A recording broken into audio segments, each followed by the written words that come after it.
Nasa Pilipinas na ang labi ng mga Pilipinong namatay sa suicide bombing sa Yemen. Alamin natin ang update sa News to Go ni Isay Reyes. Isay?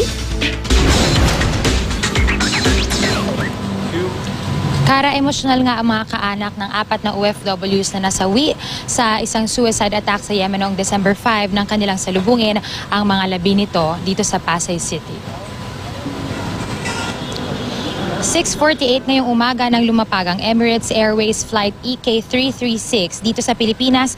Lulan ang mga katawan ng mga OFW na sina Hazel Pueblos, Edward Anthony de Guzman, Rosita Santiago at Dr. Ruben Valenzuela.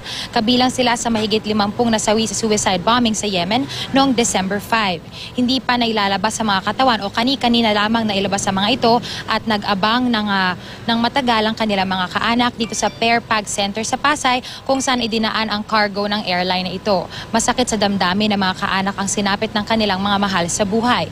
Emosyonal pa ang ina ng 26-year-old na si Edward de Guzman dahil simula raw sumakabilang buhay ang anak, dito tumigil ng pagpaparamdam sa kanila. Ang asawa naman ni Rosita Santiago, sinasariwa ang kanilang mga alaala ng asawa pero tumanggi munang magbigay ng pahayag sa kamera. Dumating rin ang ina at kapatid ni Rosita. Ang asawa naman ni Hazel Pueblos na si John Abalos, ikinuwento kung paano noong Miyerkules bago ang insidente ay magkasama pa sila ng asawa sa Yemen.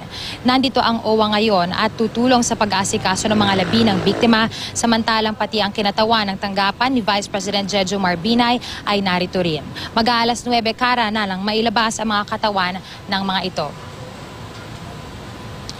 Samantala, Kara, ngayon lamang ay kakaalis nga lamang nito mga kaanak ng mga nasawi na OFW sa Yemen at mula rito ay tutulak na sila sa iba't ibang funeral home. Samantala, ang labi naman ni Dr. Ruben Valenzuela ay ididiretso na sa crematorium, ikikremate doon at saka raw ibuburol sa kanilang tahanan sa Tandang Sora. Kara?